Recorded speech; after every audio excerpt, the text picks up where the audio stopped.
I used to use Snapchat a lot last year and the year before. This story takes place during the summer of 2015 when I was 14 years old.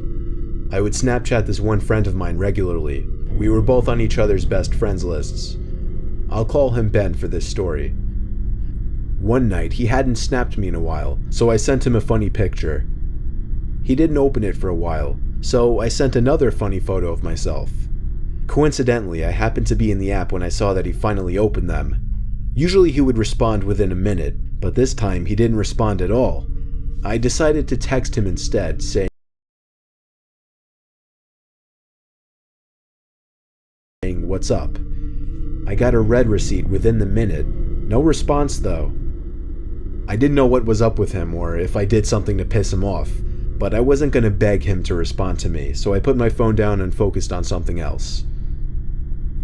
Eventually, I started having a conversation with one of my other friends through text, and somehow Ben's name came up, and the fact that he had lost his phone.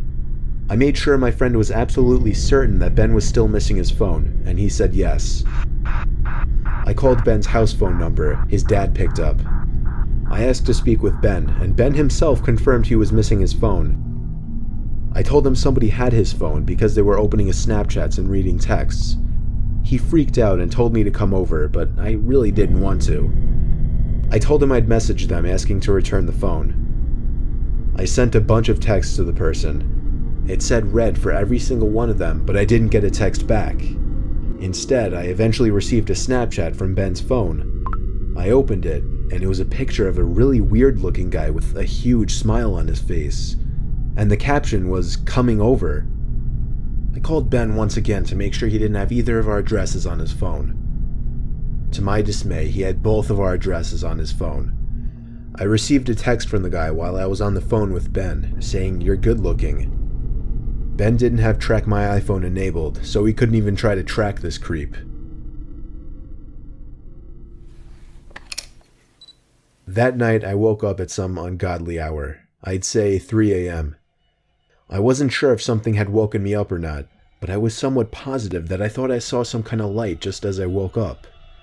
I sat up and rubbed my eyes, and realized it was really, really hot in the room, which was weird considering we had the AC on.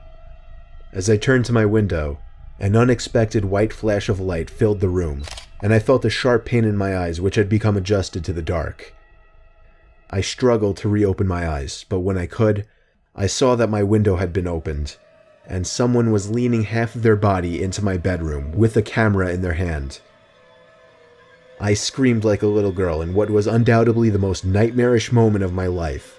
It was a man at my window, and as I pushed myself back up against the wall, curled up in my bed screaming, I could distinguish the man's face to be the same face I'd seen on Ben's Snapchat. He struggled to squeeze himself back out the window, but he did manage to escape before my parents could enter the room. We contacted the police that same night and had them track the phone. They found the man in a house 2 miles away and arrested him. Ben got his phone back and I got peace of mind, knowing the creep would be behind bars.